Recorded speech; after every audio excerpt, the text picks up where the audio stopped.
Hi everyone, and welcome to the CCA in a virtual way. I'm Giovanna Borasi, the director of the institution, and before introducing our special guests today, I just would like to ask them what is the part of the movie that resonates with them or they want really to highlight, as we all have seen the movie now, so I think the impressions are clear and fun in our eyes and brain and heart. So I will say, Cristina, why you don't start to share some thoughts or impression?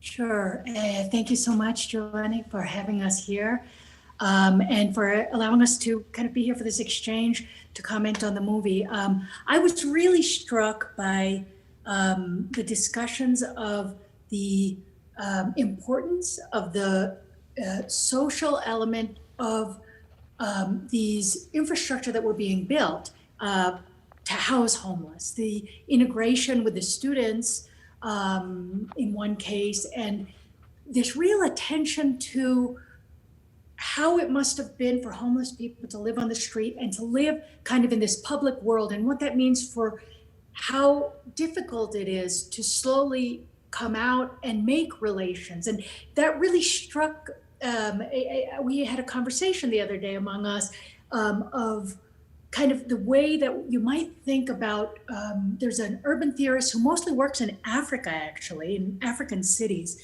His name is Malik Simon, and he talks about people as infrastructure. So in what ways are our social relations part of the infrastructure that we need, along with material infrastructure, to resolve, to think about, to make homelessness less of a problem in our societies? Thanks a lot, Cristina. I think this point of infrastructure and a kind of human infrastructure, I'm sure will come again in the conversation. So, Maria, what do you think is kind of valuable take? Yes. Good evening, everyone. Good evening, CET, and good day to the global audience. There are some scenes that resonate, and it's the very beginning where you have the phone calls and you're having a conversation, and very old-fashioned telephones, office telephones. It would be difficult to imagine, is this today in this post-pandemic time that we're talking about lives on the streets, or if we place it in the pre-pandemic time, what are the things that we were facing on the streets? And I think that the economy that allowed gentrification to cities like LA or cities like Berlin is the same economy that allows the art world to be a speculative market. And from this point of view, I think it's incredible that this kind of buildings can counterpoint what has been the praxis as until now, and what it could be if could be the norm, and not only the special case, the special architectural case for a certain studio in Vienna or in LA, but what it would be if these buildings could represent the majority of how infrastructures function in the cities. Thanks a lot, Maria. To this point, again, the question of scale and how we can scale up or take this project as a kind of way of doing, not as an exemplary, but as a one possibility, will be interesting to discuss again further on. But I will just ask Juha what is resonate with him. Good evening, also from Finland, and actually I have been now watching 2 times this movie, and I think that what struck me was, of course, this polarization or the binary opposites of visible and invisible. So this this film also, of course, concentrated more on the visible form of homelessness, but actually invisible homelessness, people sleeping temporarily with friends and relatives, that's the major part of homelessness. At least in Finland, that's the biggest category of homelessness. But it doesn't mean that it's so much different from the other forms of homelessness, because it makes people very vulnerable also to different forms of exploitation, for example. And the other thing that I think was important is that if you want to find solutions, sustainable solutions to homelessness, you have to talk to homeless people. You have to ask about their needs, and you have to take into consideration also that they have a lot of resources, they have a limited experience, and especially people who have survived on the streets, living on the streets for several years in some cases, they must have some resources that you can build your life in a better conditions in the future. So this just to start the discussion, but No, thanks later a lot. something more. Thanks a lot, Juha. In fact, I think was fundamental for us in doing the movie, and especially for Daniel Schwarz, the director, of creating a real space for homeless voice to come out and being also protagonists of the movie. And somehow there was a decision that they will talk about what they were experiencing and will not be us or other more privileged people who will actually address this.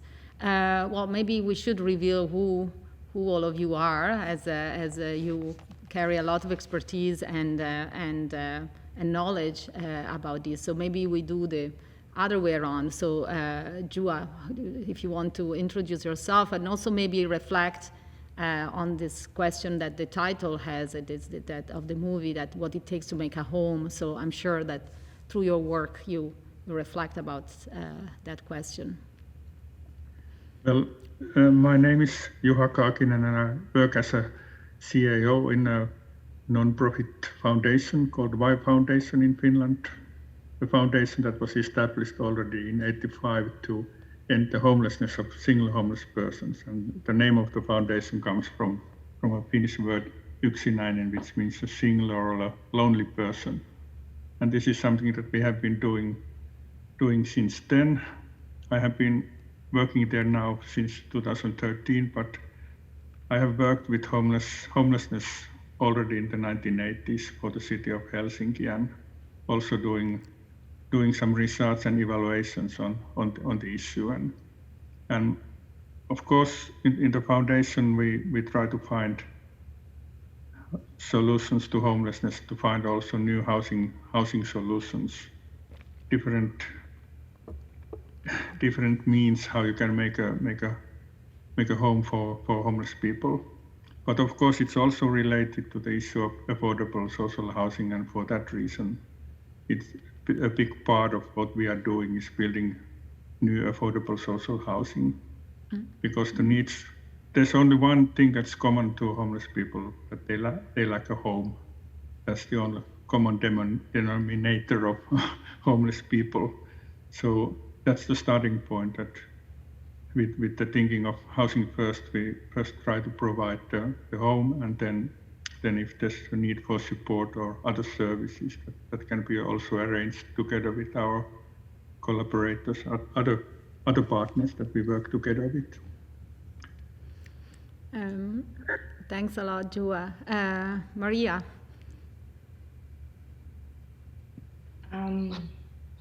Well, my name is María Inés Plaza Lazo. I am based in Berlin tonight. I come from Ecuador, and I've been running a street newspaper for, as we say, art and society, wealth and poverty. And it's called Arts of the Working Class. And Arts of the Working Class raises the question about the value of culture, who can provide him or herself or themselves with it, and who defines it. And for this, I I've had several encounters with different groups of people. As we say, it's a street newspaper and not necessarily a homeless paper, because the term homelessness, it's also a very tricky one, just the same as what a home shall be. And we face in the network among the people that we work with, many that do not have a house and have to go every month, every week through different houses, studios. So the precarious conditions in which the majority of creative or art workers, as we would like to address, artists, authors, freelance workers, underpaid or unemployed workers in general, we see people facing different kind of problems, mental, physiognomical and social instabilities or disabilities that are the motors of how people end up living on the streets, far away from any kind of activity that will include them into a system, as we call society.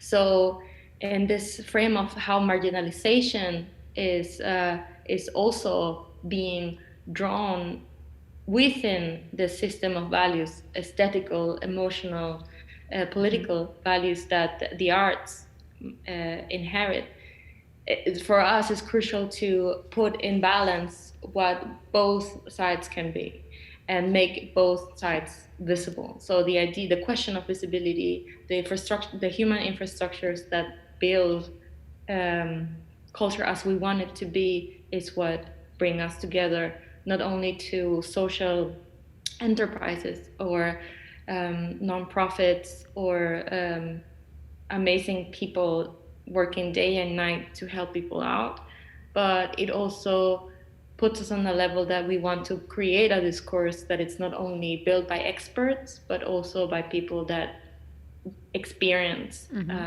these extremes and intensities every day. Yeah. Thanks a lot, Maria. Cristina. Hi, thanks. My name is Cristina Cielo. I work in Ecuador. I work for Flaxo, is the Latin American Faculty of Social Sciences. And my work is on urban inequalities. I've worked quite a lot in informal neighborhoods trying to understand how people make homes, and they make them homes in very different ways in Latin America. I've also worked in the Philippines, where my parents are from. When I describe the kind of work I do, my sort of like broad way of describing it is I'm very interested in the subjective dimensions of economic inequalities, which has everything to do with what both Juha and María Inés are saying about voice, about how people live, about the arts, about culture. How do people experience and live these structural inequalities? And I think the idea of listening, the idea of, I met María Inés, in fact, through colleagues who work with a theater group on Skid Row in Los Angeles, who've been working for many years in kind of this attempt to give voice to homeless, formerly homeless, addicts, former addicts.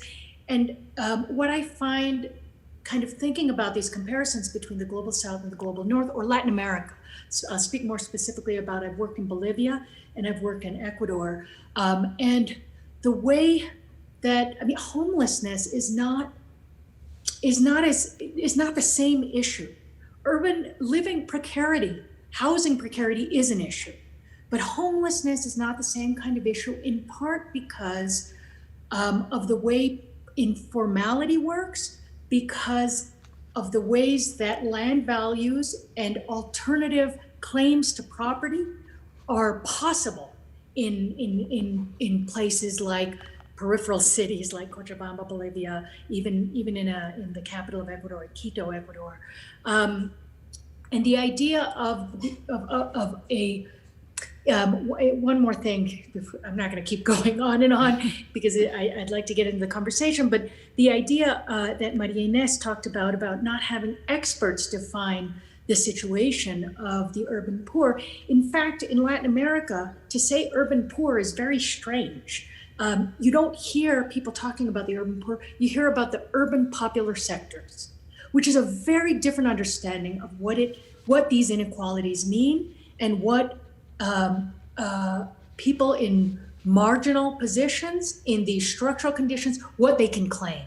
And so when I think about housing precarity, I tend to think of it in terms of possible claims that can be made by people who don't own land and who don't own necessarily homes and who self-construct their homes and claim lands. So there's very different dynamics, and I think it's really interesting to hear, kind of to have this conversation across regions, because I think they play out, these kind of dynamics of inequalities, urban inequalities play out very differently in different places.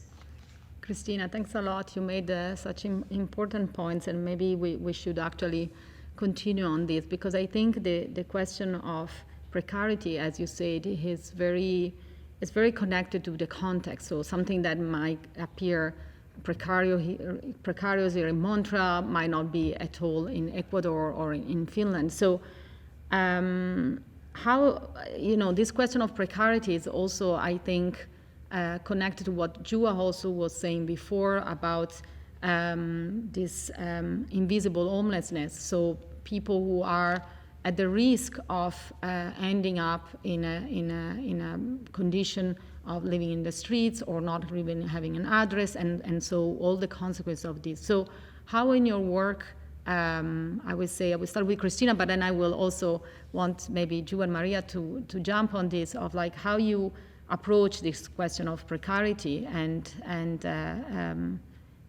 what it means as in your context.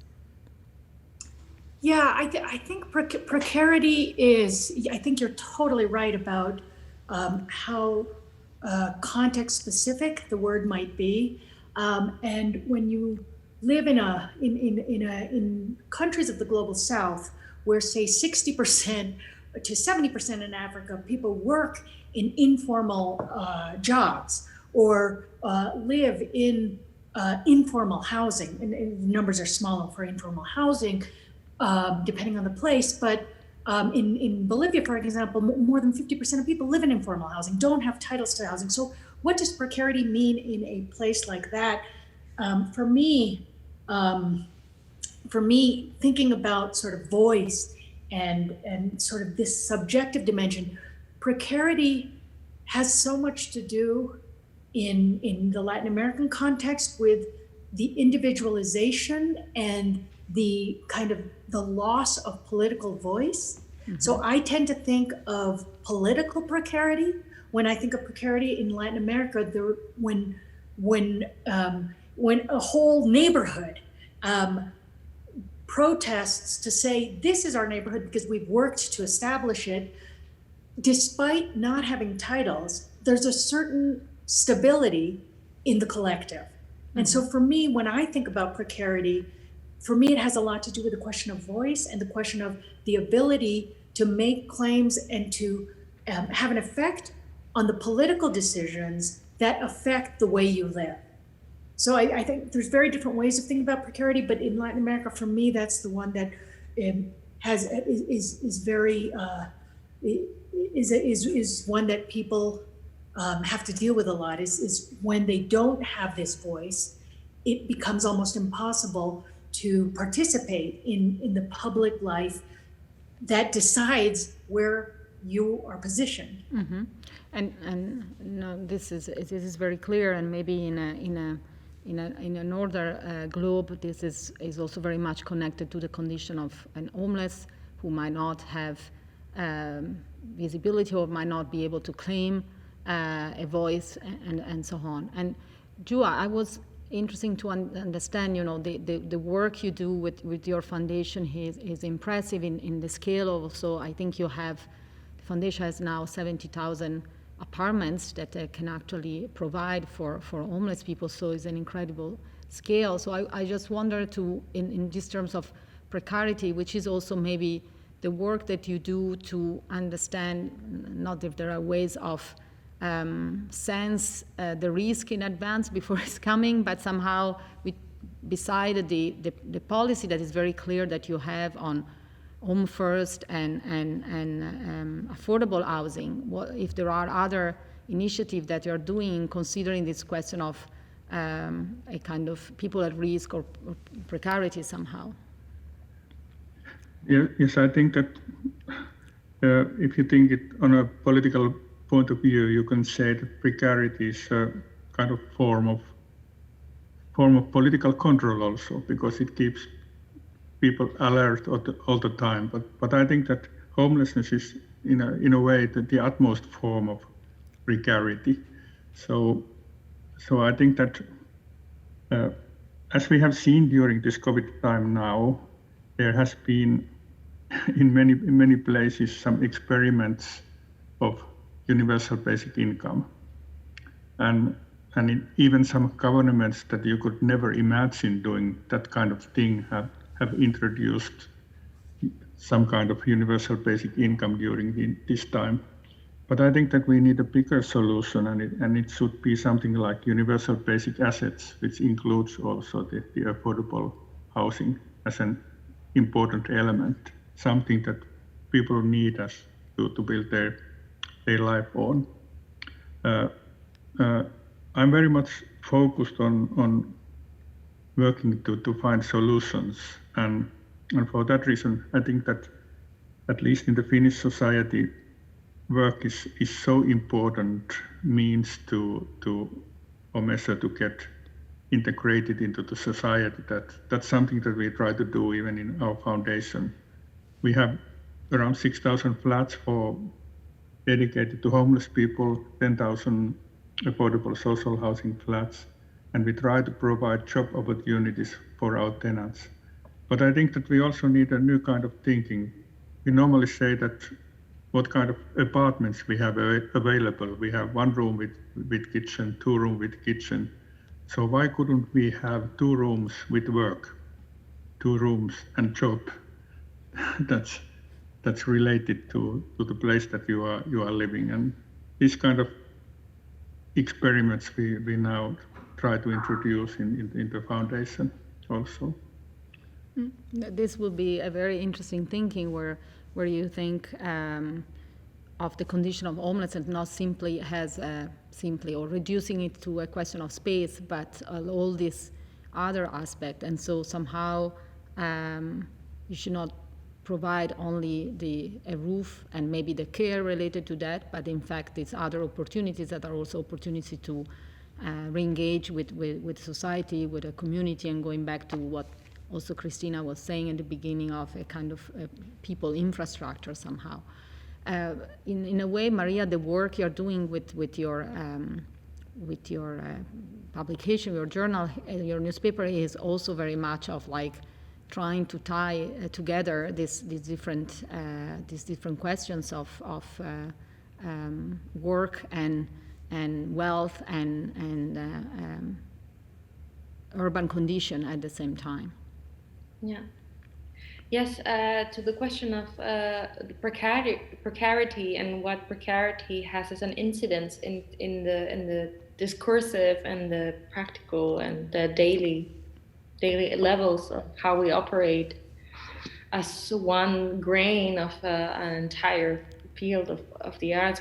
I like very much what Juha you just said about universal basic assets and not only income. It's not only about the monetary value. It's not about having a certain amount of money every month. It's not about only having space, a certain kind of space. It's about having a set of tools to live decently, and this is what it's definitely lacking in the so-called art world.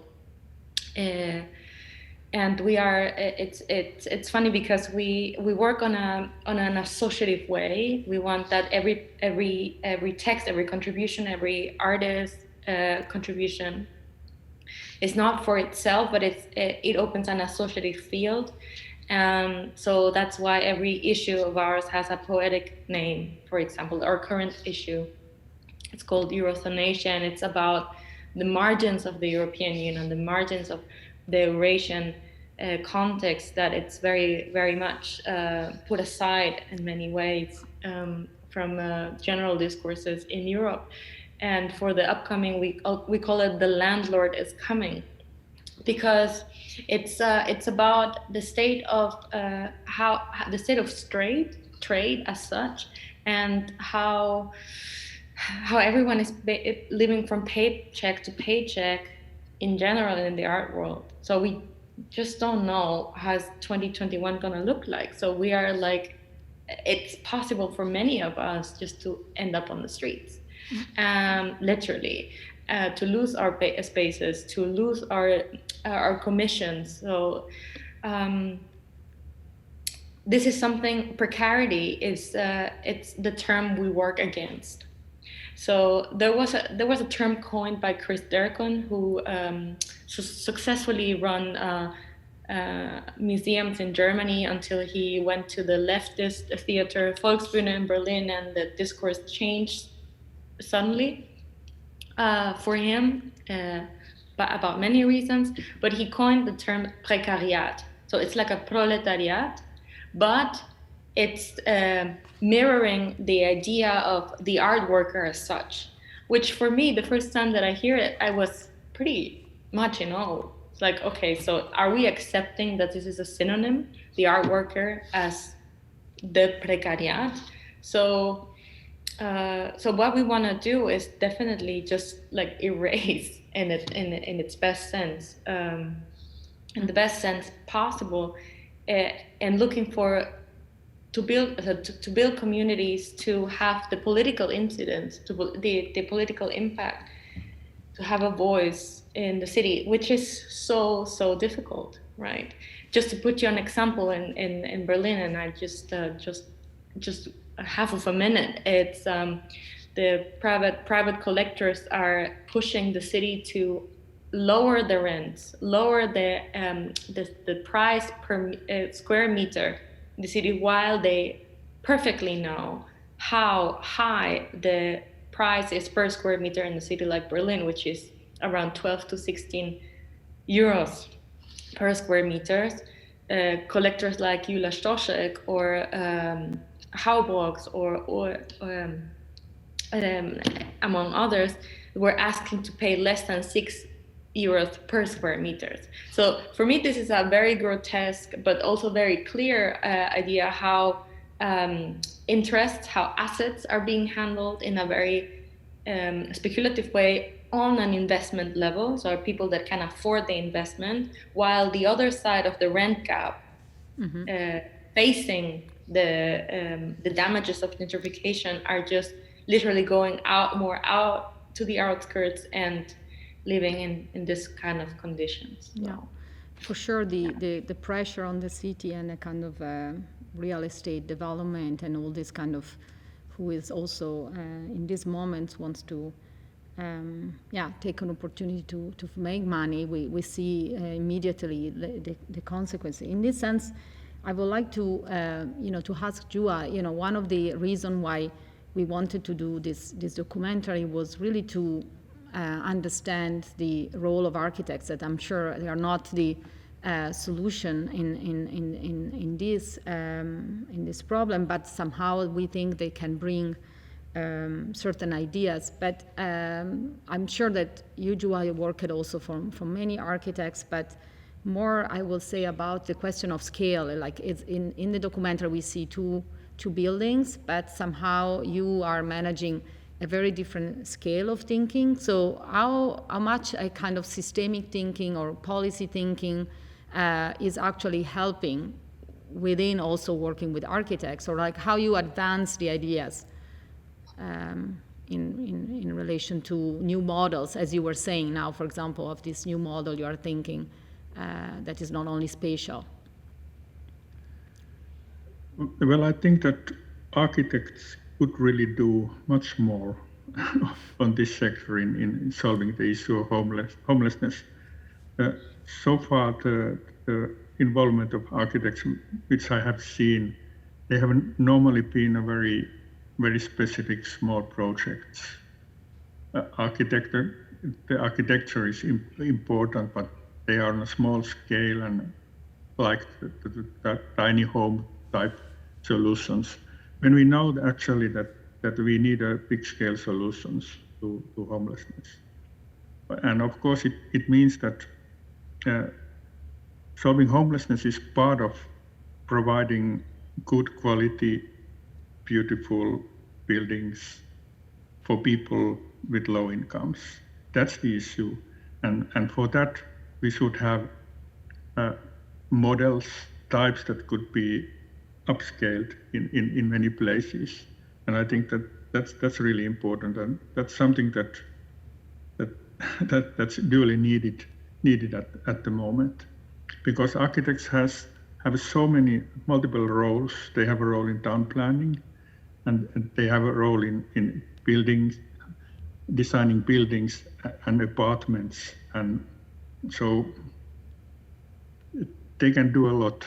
Because I think that also in the homelessness sector, there's a very stereotyped thinking about, we don't think so much what a home is. We think that when we find an apartment for a homeless person, that's the solution.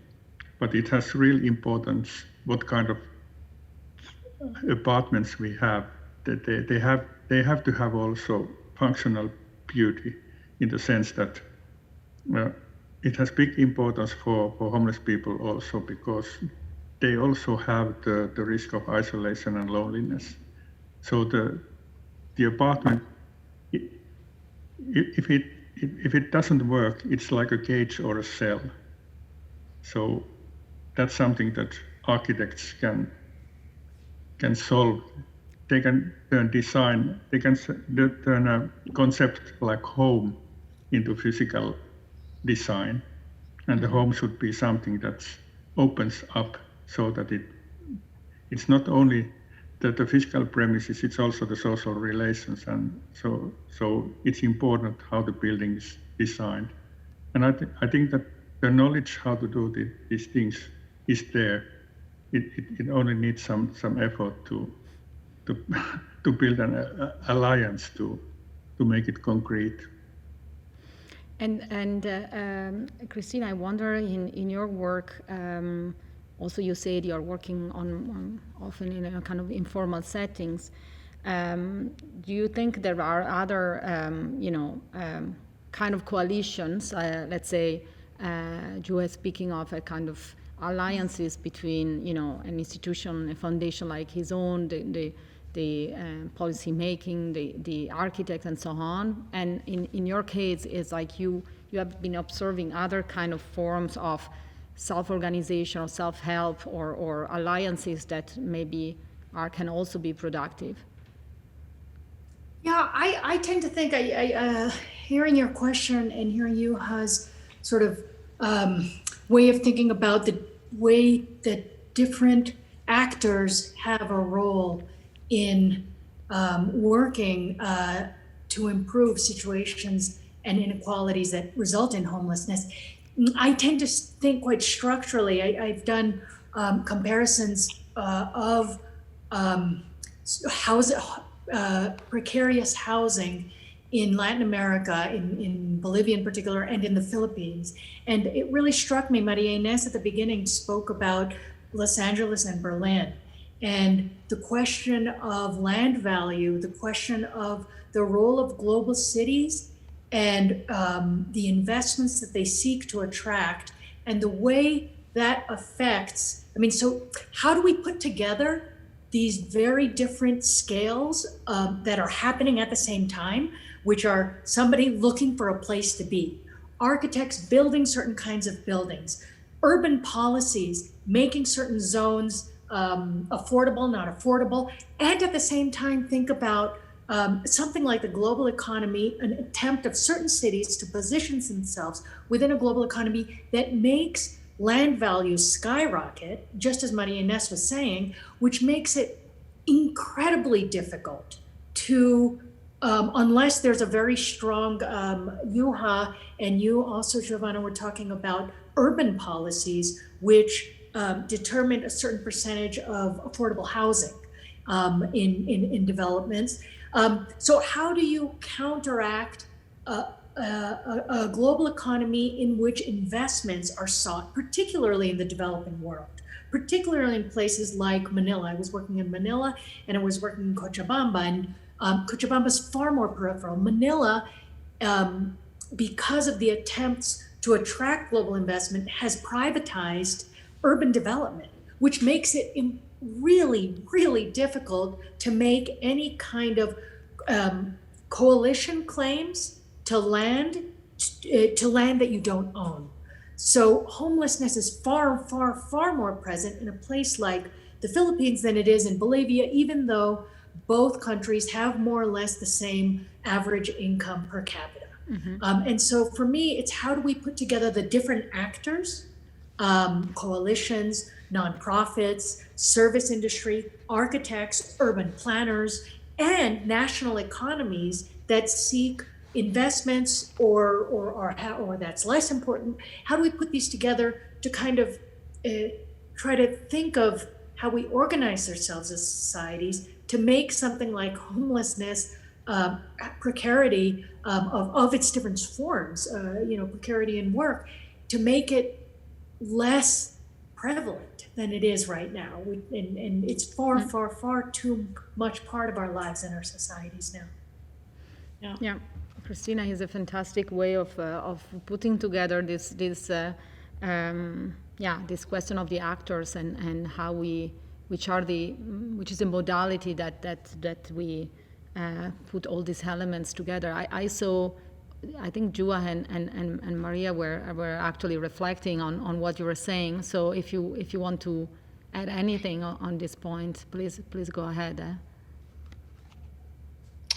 I would like to add straight away. I'm sorry that I just rush first, but I would like to add something about and also to come back to the profiles of people that we saw in the film. So it starts with a veteran living in this bridge and talking about his blue ship in this bridge, and then we have another man that it's also having a certain specific construction, which is very interesting, using this specific place in the city, which is the bridges of LA, and like the pathways for cars, and then to the highways, and then we see a woman talking about her struggles, living in parks, like choosing parks to live with her son, and then being in this very cute kitchen with everything, where she's cooking and serving something for the conversations to have with the camera person behind this. And it brings me to two things, namely what kind of structures or what kind of architecture are we dealing with?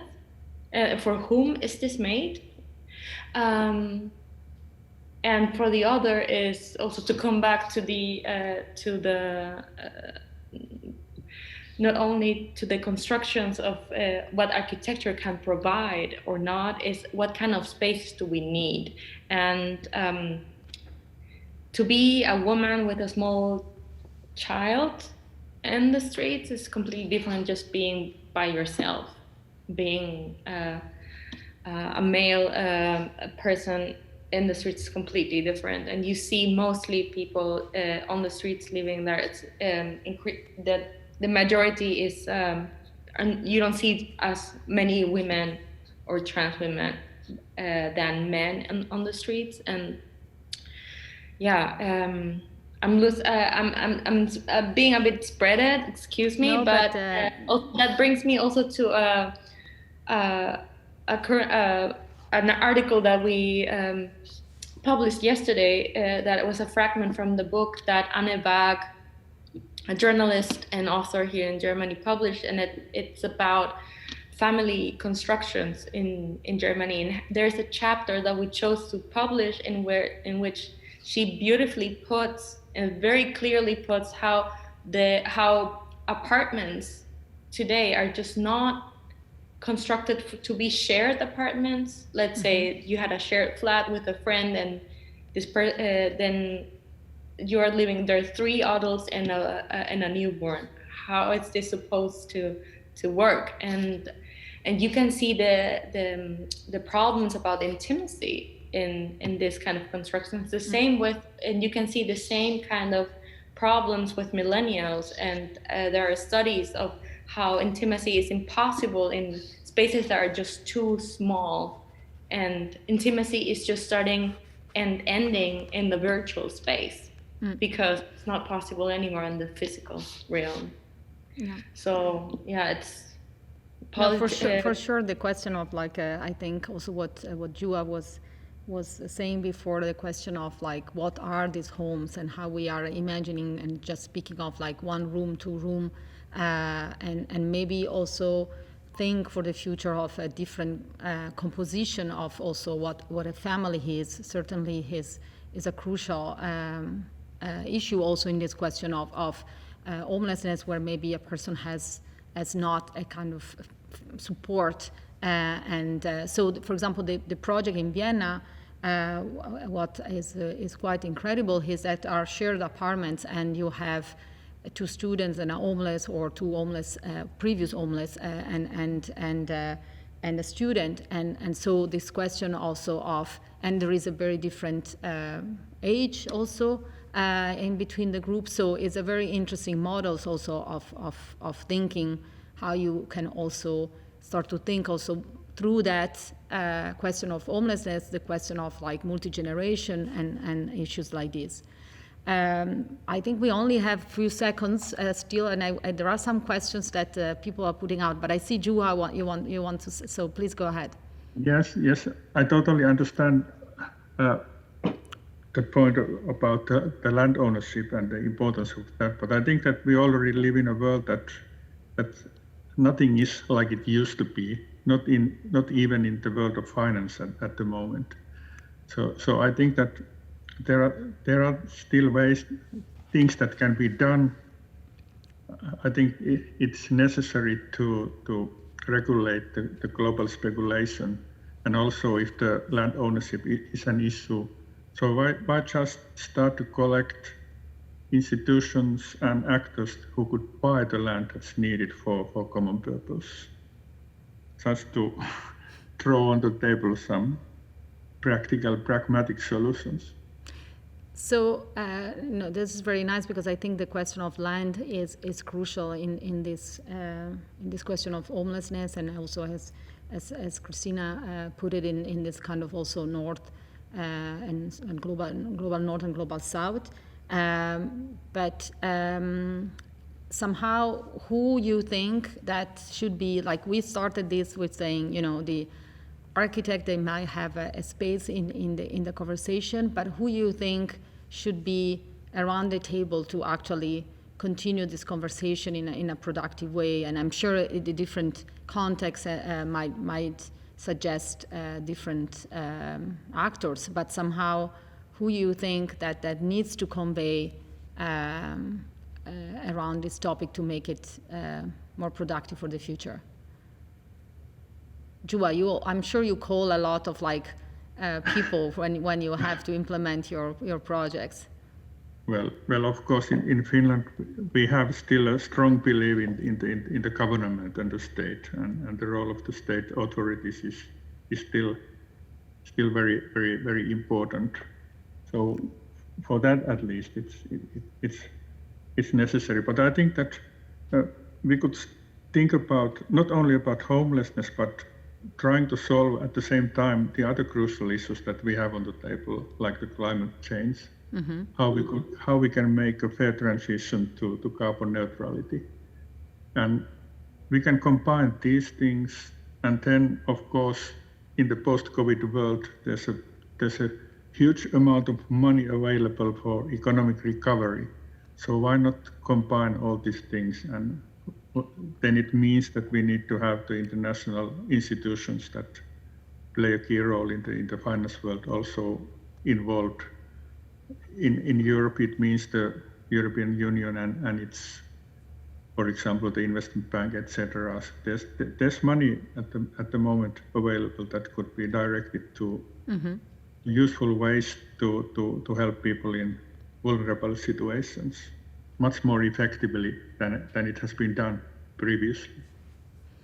Very, very smart position of like how we should use this kind of money available in really trying to address these different facets of this crisis as a kind of like maybe not one solution, but trying to advance this solution at the same time. Cristina and Maria, who you think we are missing from the table? You want to go ahead, Maria? No, go for it. When we think about, particularly when we think about redistributive policies, I think about, the last 10 years in South America in particular, with the governments which call themselves, governments of the socialism of the 21st century, with the idea of these redistributive policies and the importance that we found as citizens of these countries that had these very important investments in social issues, in education, in health, that there was a way almost that the public was appropriated by the state. And what that ended up doing was taking away the voice of the marginal people who were being helped. And for me, this moment, it's a really this political moment of having a voice, of setting at the table the people who are being helped, the people that policies are determining their situation, be they the informal workers, be they the popular economy workers that are working on the streets, be they the people who have who are in the marginal positions of sort of the society. They have to be. I mean, Juha started with talking about this, and María Inés was talking about it in terms of sort of arts and the voice that arts allows. They have to be at the table. There are resources that are there in the knowledge, in the experience, in the ways and practices that are already had by people who are constructing their own homes, for example. And that has to be taken into account in order to make, Juha said it very finely. It doesn't work if they're not at the table, if they're not part of who's making these decisions. Yeah. And that's it's the same on the level of parliament, and that's on the level of neighborhoods. And on that all scales, there has to be, again, just to come back maybe just to the words that I tried to propose in the beginning, the experts and the ones that live that reality every day. So it has to be intergenerational. It has to be also with expats. We haven't even touched the issue about migration here, and that it's important in every single city that we're sitting here today and tonight. And that's the main thing. I think museums, from the arts field perspective, museums and cultural institutions have started diversifying actively, and that has to happen in every single aspect of society. Yeah. Thanks a lot, and I think we have kind of set a proposed agenda for everyone who is hearing us, of trying to give tools to or direction or ideas of how to at least start to think differently about this issue of homelessness that is also connected to such a much broader issues, as we said, of precarity, governance, diversity, equity, the issue of migrants now, and so on. We had few questions from the audience that I actually think we have addressed it, even if I didn't read. That was one question was about how homelessness is different in the different city or different culture that you all inhabit. But I think somehow we have given a bit of an answer there. And another question was about if people are defined only by their economic contribution to society, or isn't it and also important to include those who see society from the outside so that they reflect on the mainstream? So somehow probably criticizing the idea of affordability as a way of connecting your wealth, your income to the potentiality that you have. But I think the conversation will continue as this was just a first start. So I would like to thank all of you who have been following us, and I would like to thank Juha, Maria, and Cristina a lot for their inputs and their thought and reflection. That has been extremely important to really enlarge our conversation from the documentary we did and expanding to other context. I will also want to thank Lev Bratishenko, who is the invisible maker of this event, our curator public, and just tell you that this documentary is one of a trilogy. So when I leave you now, you will see as a sneak preview of the next one that we were working on, that is about people living alone. So, and the third one will be about elderly. So somehow these three topics we think are very connected and are part of what are the challenges of cities today. So thanks for following us, and thanks a lot, Juha, Cristina, and Maria.